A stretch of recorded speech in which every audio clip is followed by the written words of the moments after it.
좋은 아침입니다. 욥기 30장 1절에서 31절 말씀 보도록 하겠습니다. 1절 그러나 이제는 나보다 젊은 사람들이 나를 비웃는구나. 그들의 아비들은 내가 보기에 내 양떼를 지키는 개 중에도 둘만 하지 못한 자들이니라. 2절 그들의 기력이 세잔하였으니 그들의 손에 힘이 내게 무슨 소용이 있으랴. 3절 그들은 곧 궁핍과 기근으로 인하여 파리하며 캄캄하고 메마른 땅에서 마른 흙을 씹으며 4절 떨기나무 가운데에서 짠 나무를 먹으며 뱃살이 뿌리로 먹거리를 삼느니라. 5절 무리가 그들에게 소리를 지르므로 도둑같이 사람들 가운데서 쫓겨나서 6절 침침한 골짜기와 흙 구덩이와 바위 굴에서 살며 7절 떨기나무 가운데에서 부르짖으며 가시나무 아래에 모여 있느니라. 8절 그들은 본래 미련한 자의 자식이요 이름 없는 자들의 자식으로서 고토에서 쫓겨난 자들이었느니라. 9절 이제는 그들이 나를 노래로 조롱하며 내가 그들의 놀림거리가 되었으며 10절 그들이 나를 미워하여 멀리하고 스승치 않고 내 얼굴에 침을 뱉는도다. 11절 이는 하나님이 내 활시를 늘어지게 하시고 나를 공고하게 하심으로 무리가 내 앞에서 굴레를 벗었음이니라. 12절 그들이 내 오른쪽에서 일어나 내 발에 덫을 놓으며 나를 대적하여 길을 에워싸며 13절 그들이 내 길을 헐고 내 재앙을 재촉하는데도 도울 자가 없구나. 14절 그들은 성을 파괴하고 그 파괴한 가운데로 몰려드는 것 같이 내게 달려드니 15절 순식간에 공포가 나를 에워싸고 그들이 내 품위를 바람같이 날려버리니 나의 구원은 구름같이 지나가 버렸구나. 16절 이제는 내 생명이 내 속에서 녹으니 환난 날이 나를 사로잡음이라. 17절 밤이 되면 내 뼈가 쑤시니 내 아픔이 쉬지 아니하는구나. 자, 29장은 하나님이 그와 함께하던 시절에 대해서 회고했다고 하면 30장은 정반대로 이제 하나님과 사람으로부터 멸시와 외면을 받고 있는 현재에 대해서 진술하고 있는 이렇게 내용입니다. 과거에는 정말 귀인으로부터도 존경을 받았다고 하면 이제는 가장 그 사회에서 경멸받고 있는 사람들의 자손으로부터도 경멸을 당하고 있다고 한탄을 하고 있습니다. 이 사회에서 가장 경멸받는 부류는 육체적으로도 또 정신적으로도 아무런 쓸모가 없던 자들이고요. 촉은 목피로 목숨을 부지하고 백성들 앞에서 무슨 큰 죄를 범하여서 쫓겨나서 공동체로부터 배척받아서 바위 굴 같은 데 모여 살던 그런 참 정말 불황인 같은 자들이었는데요.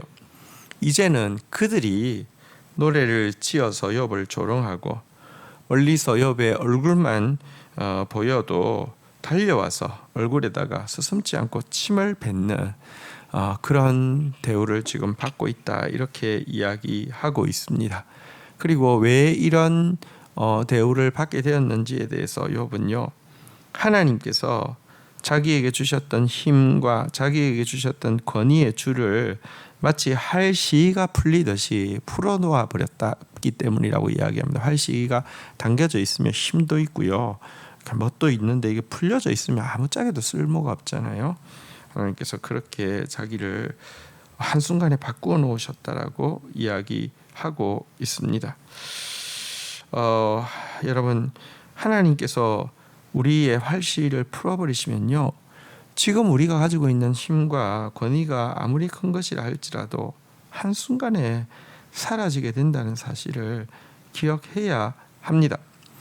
또한 욥은 하나님께서 발에 덫을 놓고 대적들로 하여금 애워싸게 하고 자기의 길을 헐고 재앙을 재촉하여 이렇게 그 재앙이 오는 것을 막을 수 없게 하셨다, 이렇게 이야기를 하고 있습니다. 그 결과 욥은요, 이제 밀려드는 적군이 성벽을 허물고 몰려오는 것 같은 공포에 사로잡혀 있고, 자기의 체면은 바람에 날려 구름 사라지듯이 없어지게 되었다, 이렇게 이야기하고 있습니다.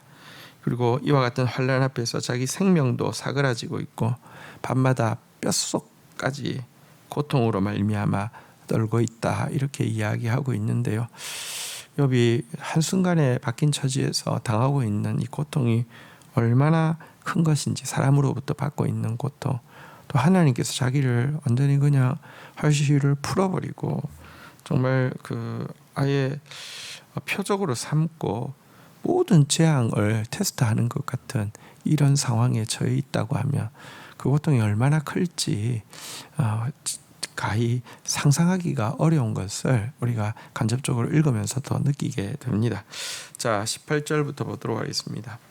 그가 큰 능력으로 나의 옷을 떨쳐 버리시며 나의 옷깃처럼 나를 휘어 잡으시는구나. 19절. 하나님이 나를 진흙 가운데 던지셨고 나를 티끌과 재같게 하셨구나. 20절. 내가 주께 부르짖으나 주께서 대답하지 아니하시오며 내가 섰사오나 주께서 나를 돌아보지 아니하시나이다. 21절. 주께서 돌이켜 내게 잔혹하게 하시고 힘있는 손으로 나를 대적하시나이다. 22절. 나를 바람 위에 들려 불려가게 하시며 무서운 힘으로 나를 던져버리시나이다. 23절. 내가 아나이다. 주께서 나를 죽게 하사 모든 생물을 위하여 정한 집으로 돌려보내시리이다. 24절. 그러나 사람이 넘어질 때 어찌 손을 펴지 아니하며 재앙을 당할 때에 어찌 도움을 부르짖지 아니하리이까. 25절. 고생의 나를 보내는 자를 위하여 내가 울지 아니하였는가.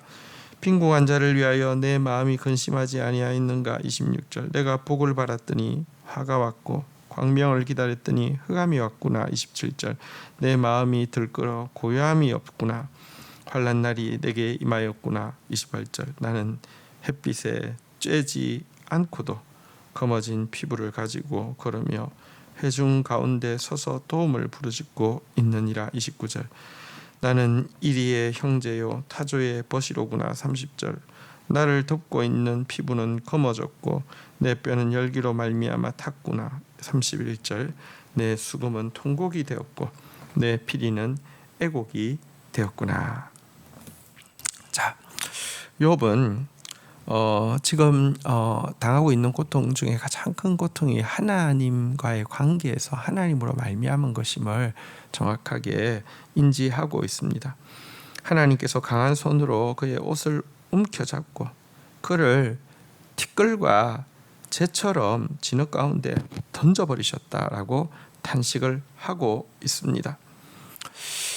그리고 부러지져도 하나님은 돌아보시지 않고요, 돌이켜 더 잔혹하게 그를 다루시고 그를 폭풍 속으로 힘껏 던지셨다라고도 탄식하고 있습니다. 이 때문에 욥은 하나님께서 자기를 죽이기로 작정하신 것이 틀림없다라고 탄식하고 있습니다. 그러나 또 욥은 하나님이 자기를 죽이기로 작정하셨다 한다 할지라도, 내가 그 사실을 안다 할지라도 재앙 속에 있는 사람이 손을 펴고 도움을 부르짖을 수밖에 없는 것처럼 하나님 앞에 도와달라고 부르짖고 있다라고 또 고백을 하고 있습니다. 하나님 외에는 의지할 데가 욥은 아무도 없습니다.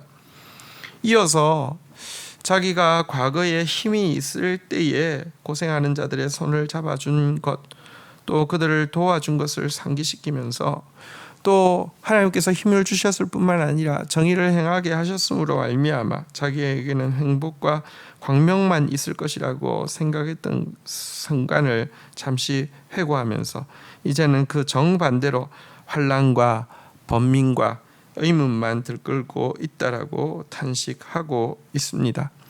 욥은 육체적으로 심각한 고통을 겪고 있었지요. 질병으로 말미암아 피부 색깔 자체가 검게 변해버렸고요. 뼈는 마치 불타는 것처럼 너무 고통스러웠습니다. 하지만 이 상태에서 너무 도움이 필요해서 사실 음식도 이 거처도 뭐 이렇게 약도 또 인정도 아무것도 없는 상태에서 도움을 부르짖지만 마치 자신의 처지는요, 광야에 홀로 거하는 일이나 타조처럼 모든 사람들에게 외면을 받고 있다라고도 탄식하고 있습니다. 이 때문에 그에게서 흘러나오는 노래는 통곡과 애곡의 노래밖에 없게 되었다라고 이야기하고 있는데요. 어쨌거나 그가 지금 사람들에게 조롱받고 있고 육신적으로 너무 큰 고통과 또 외면을 받고 있는 것, 그러나 이 모든 고통의 가장 그 출발이면서도 가장 강도가 높은 고통은 하나님이 자기를 향해서 침묵하고 계시고, 하나님이 자기 얼굴을 외면하고 계시고, 하나님이 마치 자기를 원수처럼 대하고 있는 것이다라고 이야기하고 있는 것을 보게 됩니다. 성경에 주의 인자가 생명보다 낫다라는 고백이 있는데요, 진짜 그렇습니다. 주님의 사랑의 때가, 주님이 사랑으로 우리를 대하시는 것이 정말 우리의 생명, 우리의 번영, 우리의 영광, 우리의 무엇과도 비교할 수 없는 것입니다. 물론 지금 욥 같은 이는 예수 그리스도의 예표로서 특별한 하나님의 섭리 가운데 이런 일들 가운데 있는 것이긴 합니다. 하지만 여러분, 어쨌든 그런 지금 하나님의 외면 앞에서 너무너무 큰 고통을 겪고 있고, 하나님이 그를 향해서 친밀하게 대하셨던 시간이 얼마나 소중한 시간이었는지를 정말 뼈저리게 회고하고 있는 모습입니다. 우리에게도 때때로 연단의 시간이 있습니다. 연단의 시간이라고 해서 하나님이 우리를 멀리하는 것은 아닙니다. 내가 연약할수록 더욱 귀히 여겨서 높은 보좌 위에서 낮은 우리를 바라보는 시간입니다. 하지만 어쨌거나 여러분, 하나님의 또 주시는 은혜의 때가 있잖아요. 형통의 때가 있잖아요. 또 특별히 하나님이 우리를 친근히 대하시는 때가 있잖아요. 그때는 정말 우리가 감격하며 감사하며 생명보다 나은 시간인 줄 알고 이렇게 누리고 기뻐해야 될 때라는 사실은 놓치면 안 됩니다. 그때 그 힘이, 그 주님의 사랑으로 말미암은 그 행복이 여러분 연단의 때도 버틸 수 있게 하고 또 하나님 신뢰할 수 있게 하기 때문에 그렇습니다. 주신 말씀 붙잡고 기도하며 나가도록 하겠습니다. 하나님, 욥이 현재는 가장 비천하고 또 공동체로부터 멸시받고 버림받은 사람들에게까지 노랫말이 되어서 조롱당하고 있고 침뱉음을 당하고 있는 상황 가운데 있음을 고백하는 모습을 보게 됩니다. 또 육신적으로 너무 큰 고통 가운데 있어서 부러졌지만 아무도 그를 도우려 하지 않고 외면하는 정말 광야의 이리와 타조같이 된 자신의 처지에 대해서도 고백하고 있는 모습을 보게 됩니다. 그러면서 이 모든 고통보다 더 큰 고통은 하나님께서 그를 외면하시고 하나님께서 그를 향하여 침묵하시며 하나님께서 두려운 얼굴로 그를 대하시는 것이다 라고 고백하는 모습을 보게 됩니다. 물론 하나님은 욥을 사랑하시고 특별한 연단 가운데 외면하고 계신 것이지만, 하나님, 우리가 때때로 하나님께서 우리를 친근히 대하시는 것 자체를 별 대수롭지 않게 생각하거나 혹은 하나님의 외면과 침묵의 시간에 두려워하는 것이 아니라 더 세상을 찾아 나아가는 그런 완악한 모습을 가지고 있을 때도 있음을 돌아보게 됩니다. 주님, 우리를 가까이 해주시는 시간이 우리 인생의 나의 가장 축복의 시간임을 알고 누리며 감격하며 감사하는 자 되어지게 하여 주셔서 하나님, 주님의 외면하는 시간에도 침묵하는 시간에도 그때를 회고하며 그 기억으로 하나님 앞에 붙어 있다가 정금과 같이 되어서 더욱 하나님의 깊은 사랑 안에 들어가는 지혜자 되어질 수 있도록 저희들을 도와주시옵소서.